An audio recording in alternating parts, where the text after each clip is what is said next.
Welcome to Husband Talking. Explore riveting tales of infidelity with us. Please subscribe and like to stay updated. Let's begin. James was stunned as he listened to what his fiancée was saying, anger building up inside him. While driving to their usual outing, James casually asked Samantha if she'd be up for an 8-day camping trip once her college classes wrapped up in a few weeks. Samantha responded, "James, I'm leaving right after my classes finish. Clara, Zoe, and I have already packed most of our stuff. We're planning to spend the entire summer traveling out west." "Samantha, if you think he'll allow that, you're crazy. I thought when we decided to get married you agreed not to go on this damn trip. What changed your mind?" "Oh, James, I never said that. We've been planning on taking this trip ever since we started college. We have been saving every cent we could to pay for it, but we will still have to work some on the trip unless we can find someone to help pay our way. Do you know how hard it was to cut costs and overstate our expenses so our parents would give us more money to save for the trip? How could you even think for a minute I would miss out on the trip of a lifetime? Samantha, I know how those two friends of yours get when they get away from home. I also know how they find someone to help them pay expenses they can't cover themselves. When they get a drink or two in them, their heels get round and they fall onto their backs in the dying cockroach position. Hell, I have nightmares of seeing them in different positions after one of your girls' nights out. I don't want you to even go out alone with them here, and I sure don't want you to spend the summer with them 247. You scum sucker. Those are my best friends. I will not allow you to talk about them like that. I am sorry, honey, but it's a done deal. You knew when we started dating I planned to take this trip. Nothing has changed. You go off on your short guard trips and I trust you. What's the difference here? Samantha, you know what the difference is. I am a citizen soldier. I go to training and on to active duty if and when I am called up. It is part of my job. When I am there, I work mostly. I don't have time to chase girls even if I had the desire. If you take this trip, we won't last. Even if you aren't planning to cheat on me, you will get drunk and slip, or those two will talk you into cheating. I promise you that will end us. I won't let you take off like that and expect to come back and find it like it is now. Is that what you want? Are you trying to break up with me? Oh no, honey, never. You're my main man, and will be even after this little trip is over. Well, go off and see the good old US of A. Then I'll come back to you and be your own personal woman for the rest of my life. Samantha, I had better be your only man. If you do this trip, you'll never be my woman again.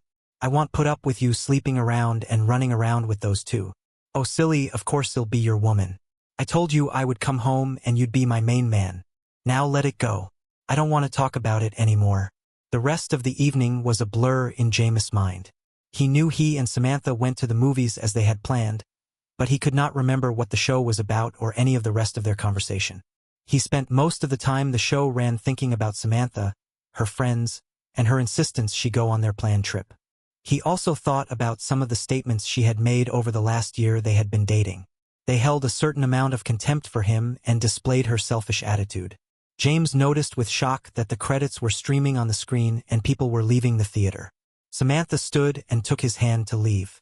They didn't tarry after the show and get a snack or drink at their normal hangout. James just took Samantha straight home, walked her to her door, and turned to leave. He stopped when she grabbed his arm and pulled him back. "James, what's the matter with you?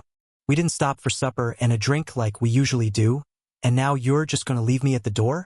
Aren't you coming in like you usually do? I was really looking forward to you staying again tonight." "No, Samantha, I am not coming in. I don't know when he'll come in again if I ever do. You have to decide what you want before I do that again. I promise you one thing right now, though. If you go whoring around with your friends like you plan to do this summer, I promise you'll never see me in your house or bed again." James walked off. Samantha reached for him again but missed his arm. She trotted 3 steps after him, then wailed, "James, you didn't even kiss me goodnight. Why are you being like this anyway?" She glared at him as he opened his truck door and looked over the roof at her as he started to get into his old Ford F-150. She screamed, "Damn you, James, just go off and sulk. I am taking that trip and that's final. When we get back, we can set the date for our wedding. Now get over it and stop sulking." Samantha turned and was closing the door to her house before James drove off. She looked up at her 2 best friends in the world as they stood watching her. Both of them were grinning. Zoe said, "I guess he didn't take it too well, huh?" Samantha shook her head no, then grinned a little. She said, "Hell, get over it. He always does when I put my foot down. Besides, he knows he can't find a girl like me. She laughed and continued, of course, if I ever find out he has been sleeping with someone else, he'll make sure he doesn't do any sex again for a long time. Linda laughed and said, and just how do you think that attitude is fair? Shut up, you know I don't share my man with anyone. Zoe laughed and said, you shared Brian with me Wednesday night. Well, that was just an animated tool. James is my man, and I want share him. I could care less about the other males in my life. I am not going to marry one of them. I just screw them. Now, where are we going to make our first stop, girls? I am thinking maybe Albany or Rochester, New York. I feel like riding a cowboy for a while before we get any more educated idiots between our legs. James didn't call or visit Samantha again before she left with her friends on the trip of a lifetime. The day after their proposed departure, he did go to her apartment to verify she actually left. The apartment was vacant. He went to Samantha's parents' house to see if she was there. He really didn't want to spend the money for the gas, but he wanted to physically verify her presence or lack of it. It was only a little over 100 miles, after all. His little four-cylinder Ford F-150 got almost 26 miles to the gallon, so the cost wouldn't break him up.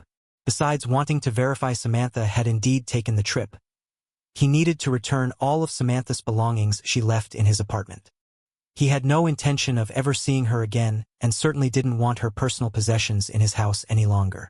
When James got to Samantha's home, her father informed him she left on her trip as planned. From the conversation, James came to realize Mr. Davies was no happier with his youngest daughter than James was. It took them maybe 15 minutes to move her belongings into the house and stack the boxes in her bedroom. James shook hands with her father and drove off, heading back to his lonely apartment. James was 3 years older than Samantha but was a half a year behind her in college. He had just finished his associate's degree in architecture. He planned to obtain a bachelor's degree in project management and, after a few years' experience, form his own building construction firm. He was also a staff sergeant in an Army Reserves engineer company. Between his part-time jobs, the GI Bill, and his reserve pay, James had managed to get this far in college with no debt. He lived in a dump, for sure, but he paid his own way. He had no close relatives and no savings, so it was pay-as-you-go or pile up a large debt to pay for college. When his parents died, his father's construction company went bankrupt. All their savings and property were used to pay expenses from their auto accident. All James received from his father's side of the family was a small 100-acre piece of ground in the country. His grandparents left him the land when they died. There was no house on the land. There was a small older building a few pieces of ancient machinery were stored in. When he went to his farm, he camped in the machine shed or alongside a nice little stream in a cave. After he returned from Samantha's childhood home, James terminated his rental agreement on his small apartment. He took all his possessions to his farm and began camping there. He still attended his reserve meetings and did his 3-week summer camp, but other than that, he stayed on his little piece of ground. At first he lay around, fished, swam, drank, and felt sorry for himself. The pity party lasted almost 8 days before his funk lifted and he began his exercise regimen once again. He was, after all, a staff sergeant in the reserves. He had to keep himself in shape before he could perform his duties properly. After 4 weeks lying around, James was bored. He walked out into the machine shed and looked at all the equipment. He knew the old tractor would start. He used it fairly often to bush hog brush and grass around the place. It was still early enough he could plow up some of the ground and put out a late crop of soybeans. He knew he would have to hire them combined, but what the heck, it would be something to do and he might make a few extra dollars. James hooked up his plow and started toward the field. He had only made a few passes back and forth when one of the neighbors pulled up and stopped. The neighbor got out of his truck and stood watching James work. When James got close to him, he stopped his tractor and walked over to the neighbor. The man asked, "What you plowing for, James?" Hell, I was bored and got to remembering when Grandpa used to farm some. I thought I would maybe put in some soybeans. I can get a crop of them in and harvested this year, I think. Yeah, boy, you can if you put out short-season beans. You can probably get a pretty good crop, but why you plowing? Hell, except for a garden, nobody plows much anymore. We mostly just spray and kill the grass and weeds and not ill in the crops. Saves time and money. It also adds humus to the soil, protects from erosion, and helps hold moisture for the crops. No more than you are putting out here. I can loan you my machinery if you want. Of course, you break it, you got to pay to fix it. Well, I don't know, Mr. Reynolds. I ain't not ill before. I wouldn't know how to do that. Well, tall as some of these weeds are, you should probably bush hog first, then use Roundup to spray and kill the grass and weeds. After that, you just use my not-ill drill, mostly like you would your old drill, and plant the beans. Get Roundup ready seeds so you can spray again after they're up a little, and you're all set. You decide to do corn or wheat next year, you do it just the same. James thought about what Mr. Reynolds said the rest of the evening. It would sure save him a lot of time and fuel if he could do the not-ill planting. He decided to give it a try. He had an old spray rig he thought he could get working. He knew his bush hog would work because he used it off and on during the warmer weather. Early the next morning, James began cutting the field with his small equipment. Took him 4 days to do the job, but he stuck with it. After he finished, he hooked up his disc and smoothed out the area he plowed, then went to the neighbors to see about borrowing his not-ill planter. He had already purchased the seed for his crop. When James drove up to Mr. Reynolds' house, he found him working in his machine shed on a tall, heavy-built drill. James grinned and got out of his truck. He walked up to Mr. Reynolds and held his hand out to shake. He said, "Good morning, Mr. Reynolds. If you're still willing to loan me your not-ill drill, I thought I would take you up on borrowing it. I want to not-ill my beans this crop, and then I will check to see if it is better and cheaper for me to do that or put in a crop the old-fashioned way. Hell, I guarantee you it is lots easier and cheap to not-ill, and I would appreciate it if you would call me by my name. It's Alan. Hell, you're all grown up now and a man in your own right. We're neighbors and I hope friends, so you don't need to call me Mr. Reynolds. Hell, I hear you're a sergeant in the reserves, too. You want me to call you sergeant?" James said, "Hell no. I'm not a sergeant out here." "Well, I guess I am, but since you're not in the military, I would rather you call me James." "That's what I mean, boy. I would rather be called Alan by my adult neighbors and friends. Now let's get this drill over to your place and get you started. It'll help you hook your tractor up to this drill here, and it'll tell you how to use it. It'll stick around a while and make sure you get started okay, too." Even with the late start, James only took part of 2 days to get the beans drilled. He made sure to clean up the drill for Alan and took it home. His next project was to find the money for fertilizer and get it spread on the field. Before he did that, he took several samples across the field. He took the dirt samples to the county agent for testing to see what mix of fertilizer and lime he needed to apply. To his relief, he didn't need to apply any lime and only a small amount of fertilizer. He bought the fertilizer at the local coop and used one of their spreaders to apply it to the field. After almost 2 weeks of long, hot days' work, James finally found time to sit in front of his cave and relax. He was pleased with his work and looked forward to harvesting a cash crop in the fall. He sat back and listened to the small stream running down the hillside beside his cave. He could hear cattle lowing in the background and machinery working in one of the neighbors' fields. James sat and relaxed, letting his mind wander while he listened to the peaceful sounds of his country home. James thought of Samantha. He wondered what Samantha was doing. He wondered if she was getting as much action as he suspected she was. That thought tore at his soul. He knew he would never know what she did on her trip unless she or one of her friends let it slip and word got out. He still wasn't sure what he would do when she returned. He was pretty sure they were over, but there was a slight chance they were not. He needed to think things through. His main problem was trust. He had seen the three of them when they were drinking and dancing. They were wild. A time or two he suspected Samantha would have let a man take her home if he hadn't been with them. She spent way too much time dancing and flirting with men, in his opinion. Some of the short tours and deployments James had been on had caused friction between him and Samantha also. Twice while he was deployed, James was told Samantha was seen out with men.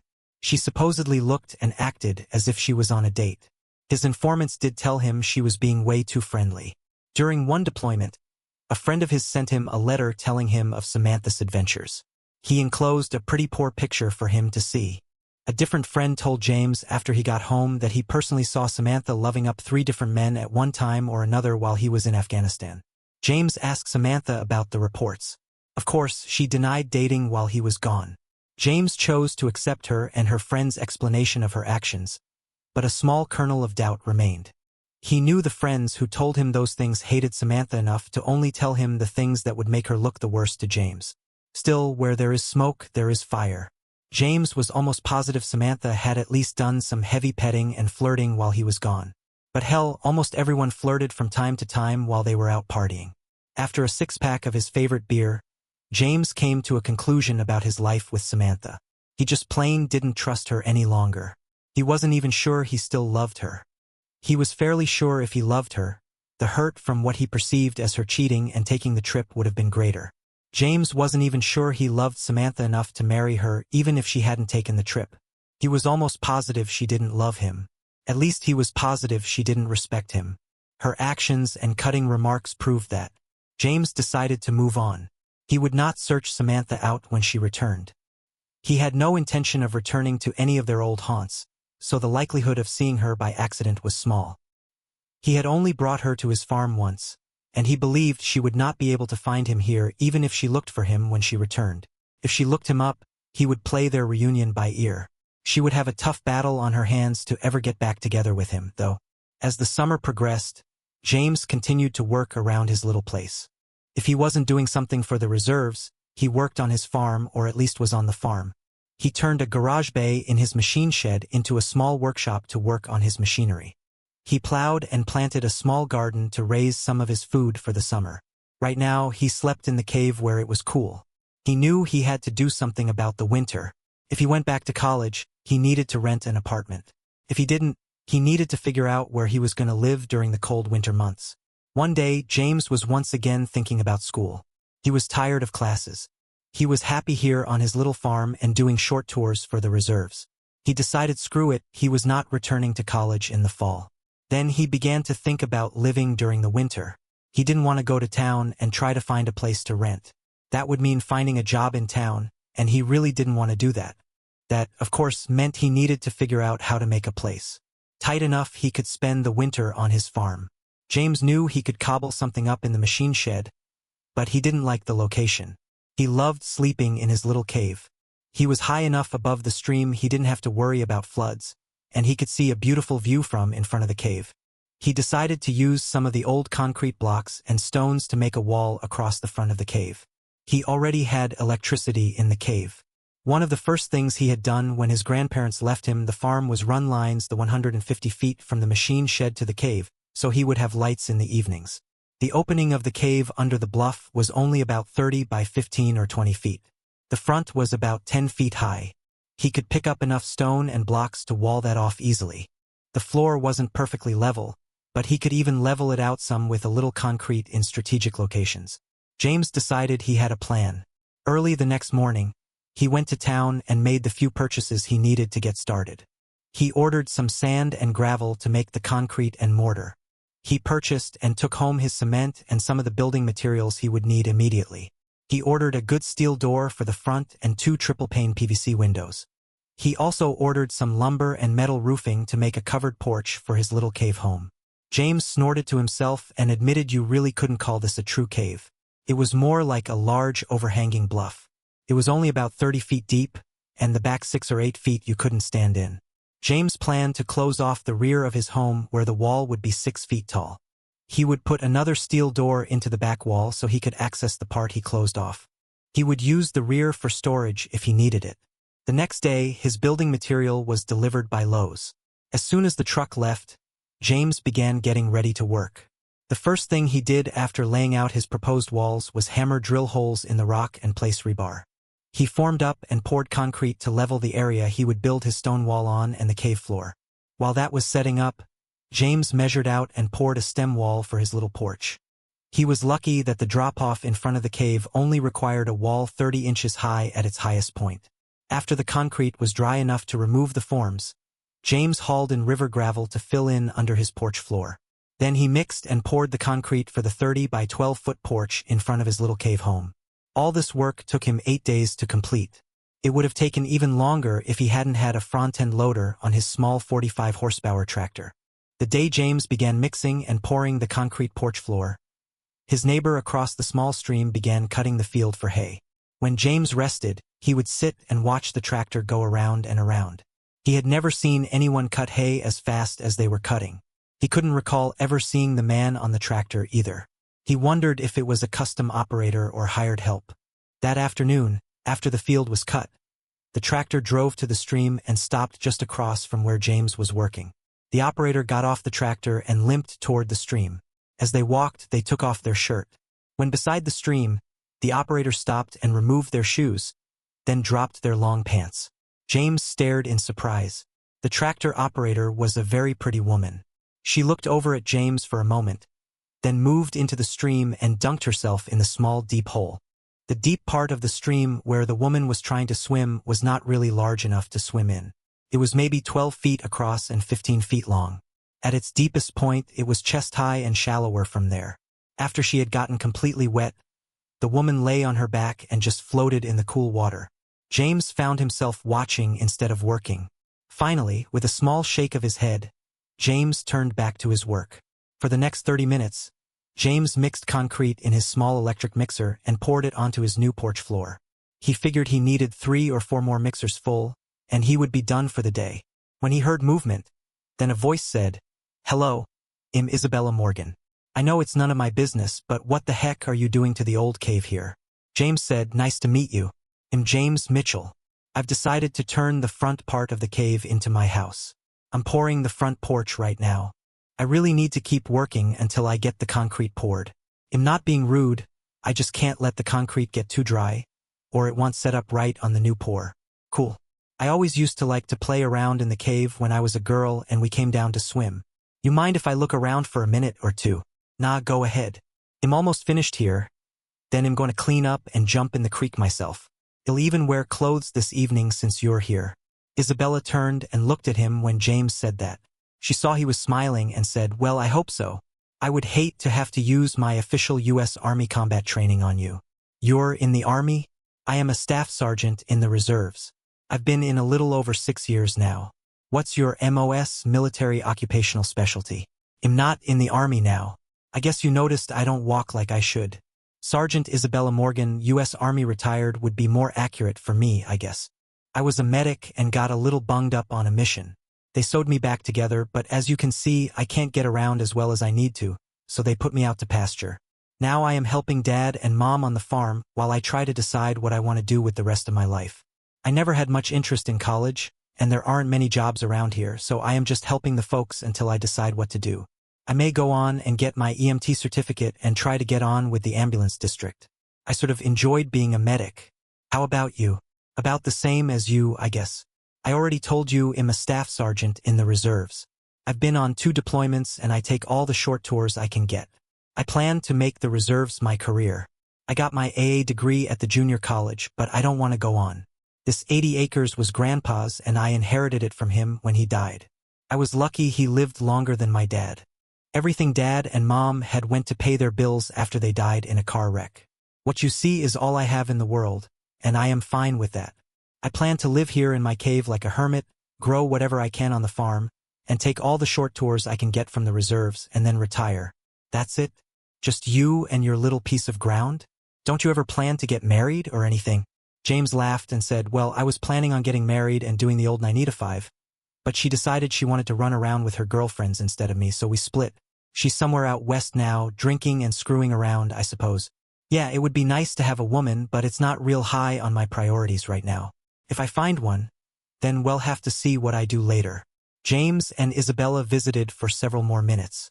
She even drank one of his beers with him before she sighed and said she had to get back home to help with the chores. Before she walked off, she said, "They'll see you around, I suppose, Sergeant. I hope you don't mind if I come by every so often and soak in the creek. Do you?" "No, hell, wouldn't matter if I did. It's your creek also. Your folks' land borders the south side of the creek, so you have as much right to swim in it as I do." James grinned and continued, "Besides, I like the view when you're washing off the dust. It might be a good thing if you made a little noise when you come down, though. I have been known to swim without anything on." Isabella turned and grinned at James. She looked him up and down and said, "I've been known to do that also. But that was years ago before I figured out all you men are just waiting to pounce on us poor defenseless naked women. I may just sneak up on you, though. I might enjoy the view." She laughed and said, "Catch you later, James."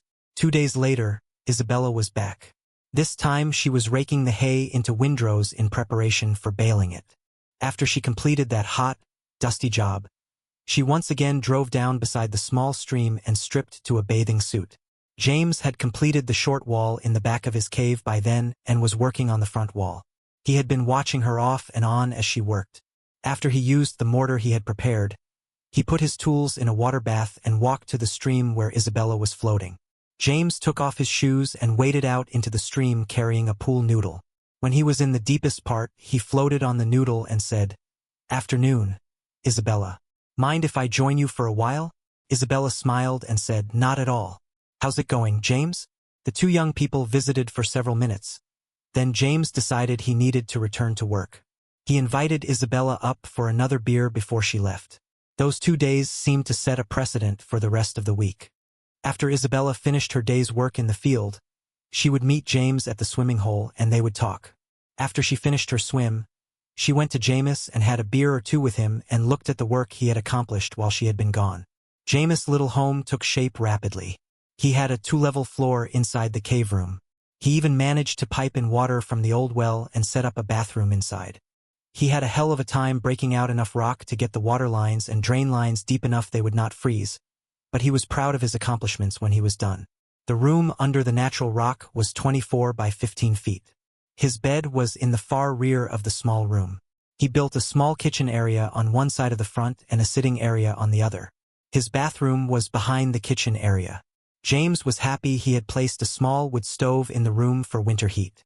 He was good to go. The best thing was he only spent about $3,700 on the building materials for his small room.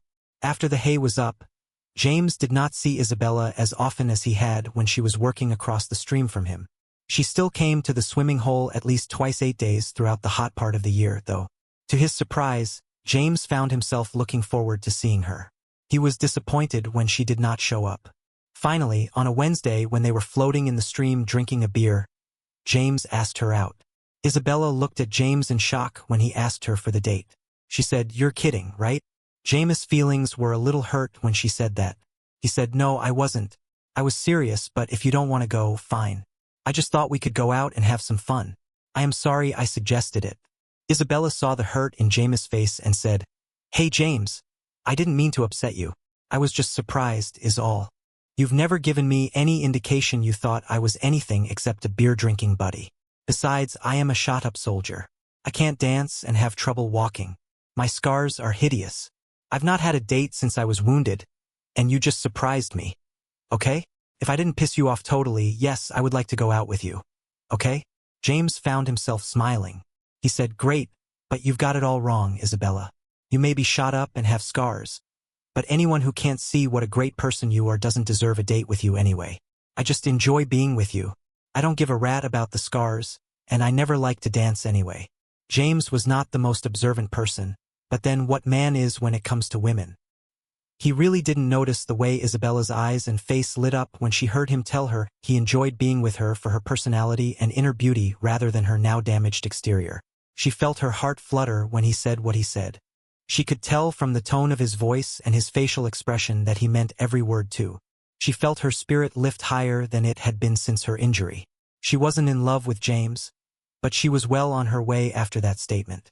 James and Isabella continued to date and visit back and forth throughout the long winter. She was amazed at how cozy his little home under the cliff was and enjoyed every moment she spent within it with James. One spring day they were once again at James' home visiting.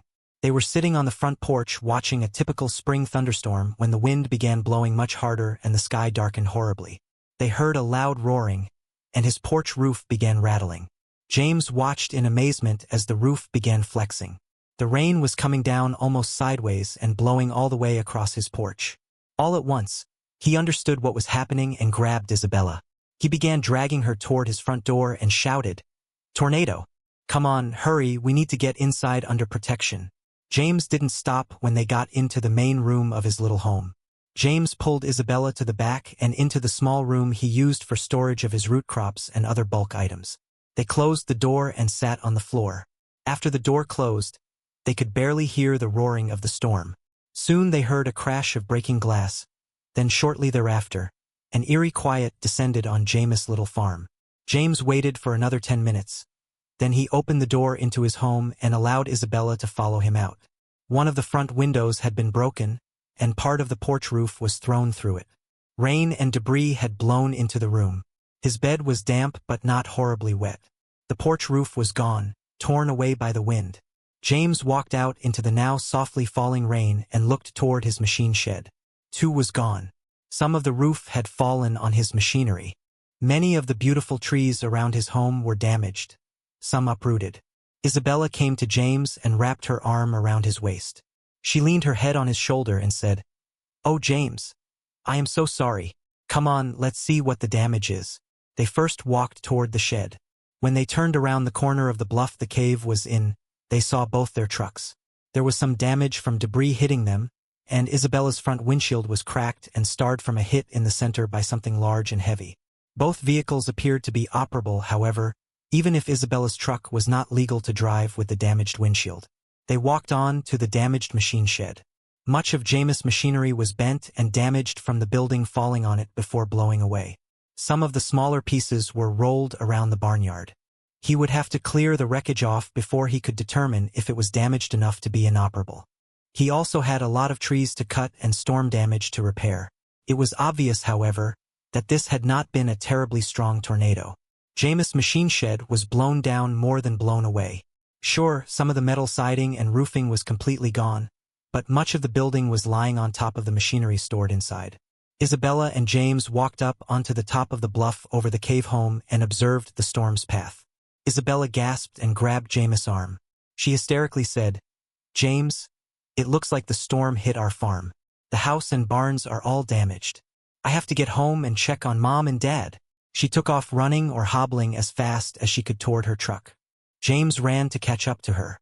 When James got to Isabella, she was trying to get into her truck. He grabbed her and held her back. He said, "Wait, Isabella. You can hardly see out of your front window. Come on, let me get my chainsaw, some other tools, and a first aid kit. Then we'll take my truck." James and Isabella rummaged around in his broken-down shed until they came up with a chainsaw, fuel and oil for it, as well as some ropes and chains, a comilong, and a couple of heavy steel bars to pry with. They then drove out of his lane as fast as they safely could and turned toward Isabella's home. Twice they had to stop and cut trees from the road before they could proceed. Because they had to clear the road, it took them nearly 45 minutes to drive the 2 miles to her home. It would have been faster to go through the fields probably, except they would have had to cut one of the fences. When they arrived at Isabella's home, they saw the house and outbuildings were destroyed, like James' machine shed. However, the buildings were more blown down than blown away. Isabella ran frantically around, screaming for her parents. Finally, she and James heard a muted yell coming from within the wreckage of the house. James backed his truck as close as he could, and they began clearing wreckage from the area the noise was coming from. Isabella was crying as she frantically worked at the wreckage. There was a large tree lying over that corner of the house. After they got the tree cut away, James saw a broken-down cellar door partly covering steps into the cellar underneath the house. The yelling was coming from the cellar. They finished clearing the door, and Isabella rushed down the stairs, screaming for her parents. James followed her carrying a flashlight. When he got to the bottom of the stairs, he saw Isabella hugging her father and mother. James walked up to Isabella and wrapped his arm around her waist to comfort her also. After the initial euphoria of finding each other safe, Isabella's father, Thomas, began walking out of the cellar. When he got to the top of the stairs, he stopped and looked around his farm in shock. Isabella and her mother walked to each side of him and each wrapped an arm around his waist. James walked up beside them and stood in silence for a moment. After the three began slowly walking around surveying the damage, James followed Isabella. The rain was picking up once more, so he said, "Look folks, it's getting dark and the rain is picking up again. Why don't we all go to my place for the night? We can decide what we need to do in the morning and get started on rebuilding. My place isn't the most fancy or comfortable for all of us, but at least it will be dry and warm. I will have to put something over the broken window, then we'll build a fire and get comfy." The next morning, Isabella and her mother prepared breakfast on James' small wood stove. While they ate their meal, the four friends discussed how to recover from the disaster. James insisted Isabella and her parents planned to stay with him until they could get something set up for themselves. After the meal, they split. Thomas, Margaret, and Isabella returned to their place in Isabella's truck. James went to town to purchase replacement material so he could replace the broken window and porch roof. He also turned his loss into his insurance agent. They promised to have an adjuster out in the next day or two. James was instructed not to begin work rebuilding until after the adjuster had been there. He was allowed to replace the window only because that would safeguard his home from further damage. James also mentioned the damage at the Morgan place. They also insured through the same agent, so he promised to have the adjuster visit them the same day. James returned home with his replacement window and spent the rest of the morning installing it. After that, he worked on his machine shed until he could get his tractor out. Some of the sheet metal was bent on the tractor, but it was otherwise undamaged. Now he was thankful he let the insurance agent talk him into getting a policy that covered his equipment as well as the machine shed and his little shack of a home. Just before dark, Isabella and her father came back to James with a mattress, refrigerator, and some bedding and clothing for them all. They also had some preserved food in the truck. Margaret had taken the family truck to town to purchase some groceries. They had gotten a generator running and plugged the deep freeze in to keep their frozen food cold. James also got his generator out to run his electric appliances until the power company could restore service. News broadcasts indicated it would probably be later the same day before service would be restored in their area. The next 10 days were hectic. The insurance adjuster was there, and James was awarded $100,000 to rebuild his machine shed and 2 smaller outbuildings. He also was to receive $155,000 for the damage to his machinery and $7,500 for the damage to his small home. Much of the settlement was for labor to rebuild. Much of that would be pure profit for James because he intended to do almost all the work himself. He decided with that kind of money coming to him, he would increase the size of his home to include the 12 by 30-foot porch. He would add a new porch surrounding the 3 sides of the building now. Doing the work himself, it would take more than the $7,500 he received for the damage to the house, but not much more. He would then use the cave portion of the home for a bedroom and the new addition for living, kitchen, and office space. He would even build a larger bathroom just inside the cave with access from the new addition and his bedroom. James got busy digging the footings for his new porch 2 days after he got the promise on the amounts he would receive from the insurance adjuster. He used scrap materials from the blown-down buildings for the formwork. He had the concrete poured and was ready to begin the construction by the time he received his check for the damage. He explained to Isabella and her family what he planned to do, and they were all for it. James planned to bite the bullet and use concrete for the wall of his new house. Then he would put stone on the outside. He hated to spend the money, but he figured he had it now, and it would be worth it if he ever got hit by another tornado. It would also make it easier to heat and cool the house. Besides, the concrete would only cost about $2,500 if he did the work himself and bought ready mix so he could do it all in one pour. He had worked with concrete several times in the military and knew how to do it. He would have to rent the equipment, but that cost would be negligible. James had the concrete poured and was waiting for it to cure enough to remove the forms and begin putting the roof on his new addition when his plans went awry. He received that alto-familiar phone call from his reserve unit. Once again, his unit was being called to active duty for service in Afghanistan. He would be gone for a year once more. While he liked the money this would bring him, he really hated the fact he would have to leave his farm in the shape it was in. When James told Isabella and her parents that evening that he was being called to active duty once more, Isabella said, "Oh crap." She then rushed to him for a hug. James rapidly told the 3 Morgans that they were more than welcome to continue living in his home until such time as they had their own house rebuilt. They had completed the cleanup of their house site and were waiting on a company to come in and build a steel building on a pad that would then be turned into a new home for the family. While they waited, they were continuing to work the farm and clean up the damaged outbuildings. The night before James left, much to his surprise, Isabella came to his bed in the middle of the night. He woke when he felt her crawl into bed with him. She gave him a hot kiss and almost immediately grabbed him. He pushed her back slightly and said, "Isabella, we can't do this now. Your parents are sleeping over there and will hear us for sure." This would not be the first time James and Isabella made love, and he was sure her parents knew they were intimate, but it still bothered James when he thought about doing the deed almost in their faces. Isabella, on the other hand, would not be dissuaded. She gave James a soul-searing kiss and hissed, "I don't care. Mother knows we are lovers, and I am sure Daddy does too. I want to spend one more full night with you before you leave, and I intend to do it." With almost no foreplay, Isabella pulled James and straddled him. They tried to be as quiet as they could, but when Isabella climaxed, she made enough noise both her parents surely heard. Of course, after the deed was done, the 2 lovers drifted off to sleep once more and didn't wake until Margaret was preparing breakfast. When she saw James rising from his bed, she poured 3 cups of coffee and placed them on the small table. She was grinning when a very sheepish James walked up for his coffee. James could not look her in the eyes this morning, Margaret took pity on James and said, "I wondered why you two weren't sleeping together before this. I know how you feel about each other, James. It's fine with Thomas and me. Isabella is a woman grown, and if she wants to spend the night with her man, a man we all think highly of, then we have nothing to say about it." Finally, the day James had to report to his unit arrived. All three of the Morgans watched as James drove off to war once again. Isabella would pick up his truck after his unit deployed and return it to his farm. He had added her name to his checking account so she could pay his bills while he was gone. She and her father would farm his small acreage for the year he was deployed also. The first 3 days at the reserve center were typical of a unit mobilization. There was paperwork, and more paperwork. There was also the last-minute loadout of equipment that had to be shipped over with them. The larger equipment they would use was already in theater, as was much of their smaller equipment that had been shipped out earlier. On departure day, to James' surprise, Isabella showed up with her parents to see him onto the bus for his departure. Many things were covered at the mobilization station.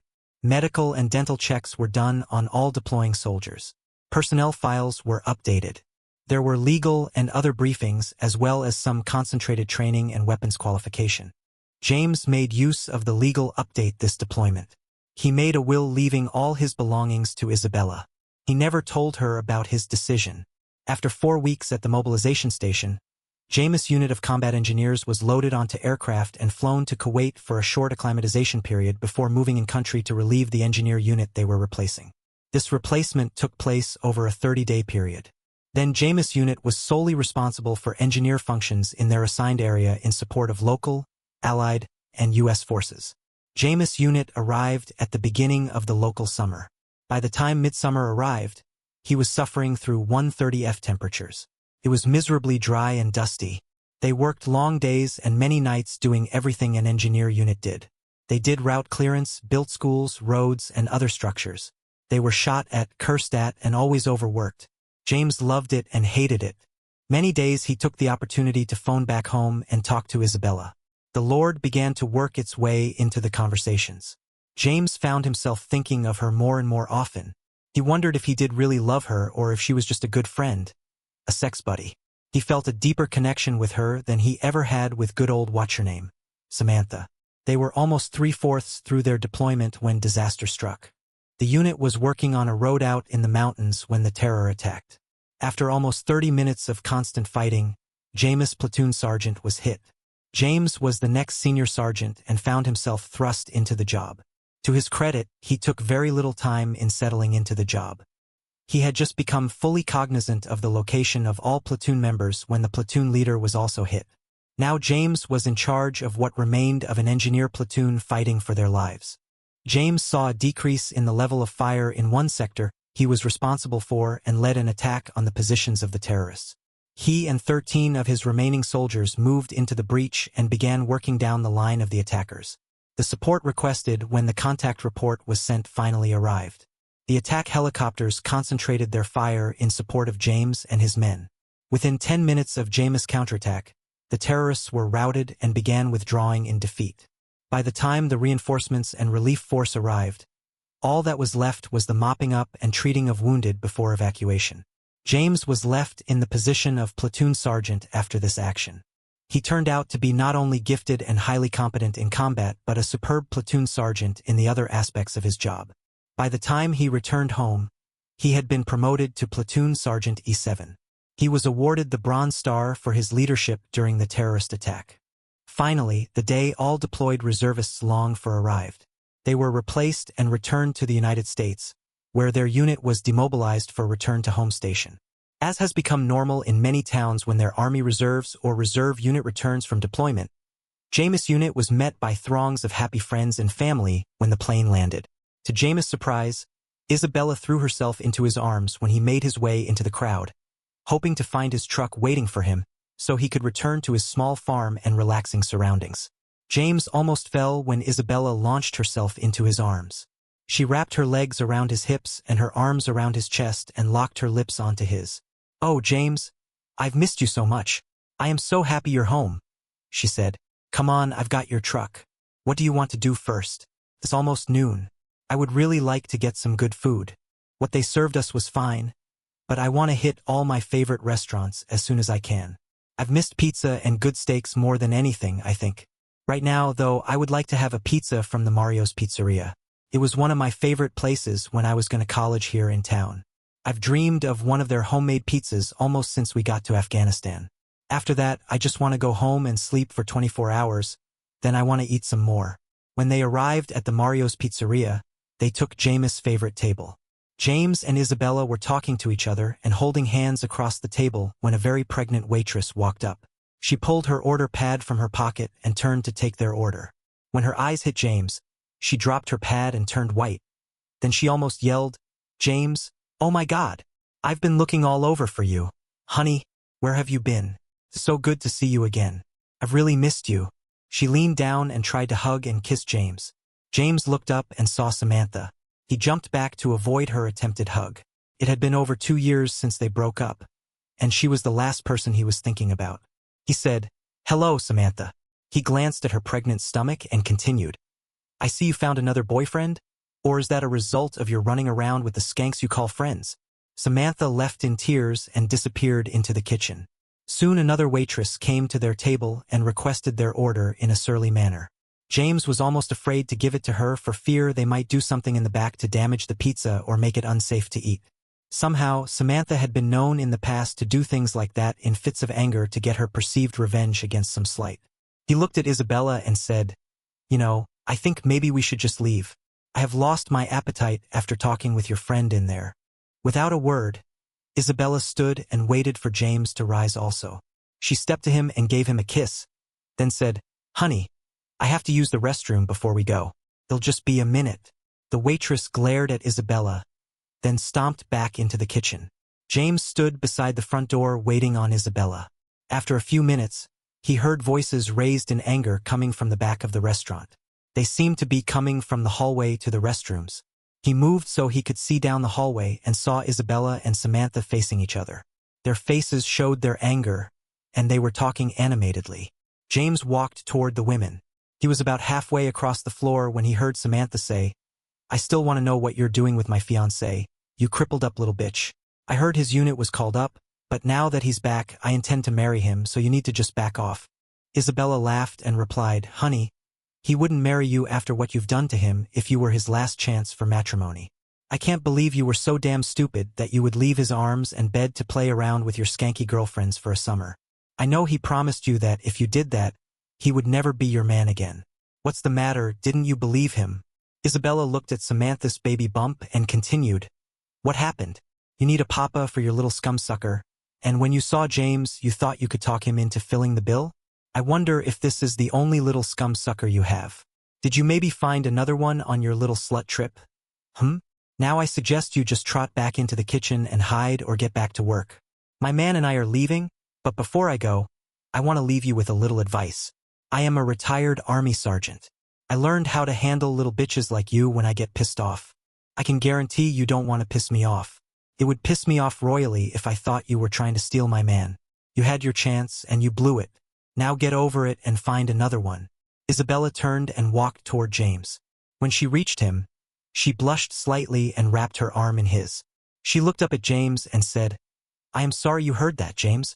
I hope you don't think I am overstepping my boundaries. Now, can we find something to eat? Then get home?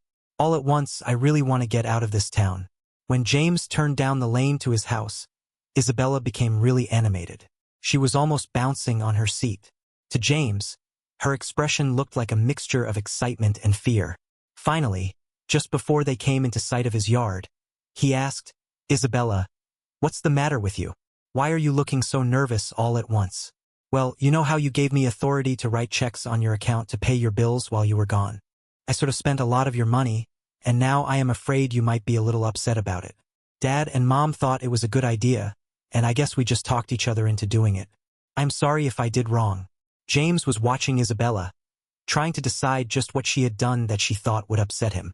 He was almost to where he normally parked his truck before what he was seeing registered in his brain. His house was finished. It was roofed, there was a covered porch on 3 sides, and it was rocked just as he had described wanting it before he left. There were flower beds and shrubs in a beautifully landscaped yard. His machine shed had been rebuilt and was even a little larger than before. He stopped the truck and sat looking at his little farm in shock. He felt his stomach clench. From the looks of things, Isabella must have spent everything he received from the insurance and perhaps a little more. He turned to her, feeling his face puckering in anger. He fought to keep his voice civil. He said, "Isabella, it looks like you spent my whole insurance check and maybe even some of the army pay they deposited in my accounts. You knew I planned to do the work myself and save some of the money. I didn't want to spend all the money on labor. I wanted to upgrade my machinery too, if I could." Isabella broke in on his conversation. She said, "No, James, I wouldn't do that. I did just what you said you intended to do. I tried to only do what you said you wanted for the house and the machine shed. I didn't pay a dime for labor.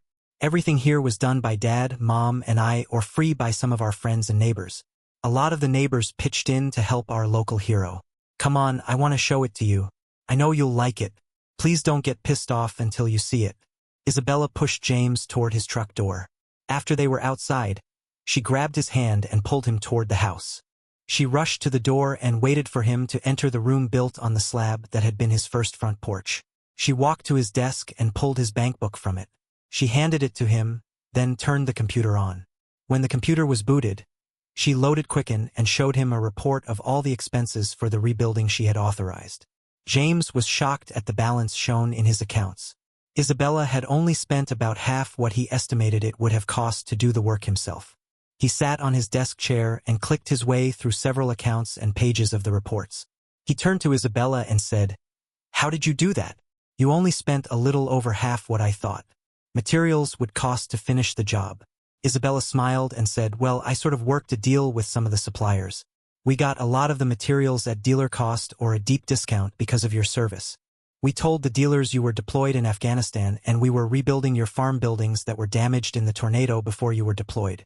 They gave us some really great deals when we explained labor was being donated as a thank you for our local hero. Sometimes they even donated things they said would make the rebuild better or substituted more expensive items than we ordered." Isabella looked at a shocked James and held her hand out to him. She continued, "Come on, honey. I want you to see the machine shed and shop we built for you too. Then I promised Mom and Dad we would come to their house for supper." James followed Isabella around his yard and machine shed in shock. It was exactly as he had described it when telling her about his plans. In some cases, it was even better. Isabella and her crew even installed compressed air lines to several strategic places in the shed. There was a pit in the floor so he could get under machinery to work if he needed to. The pit was capable of being covered for safety if not in use. After they finished in the new machine shed, Isabella led James outside and pointed out the fact they even cleaned up the damaged trees from the tornado. She showed him a new shed built behind his house where all the firewood had been stored out of the weather. James was reeling in shock when Isabella led him back into his house and showed him his bedroom inside the old cave.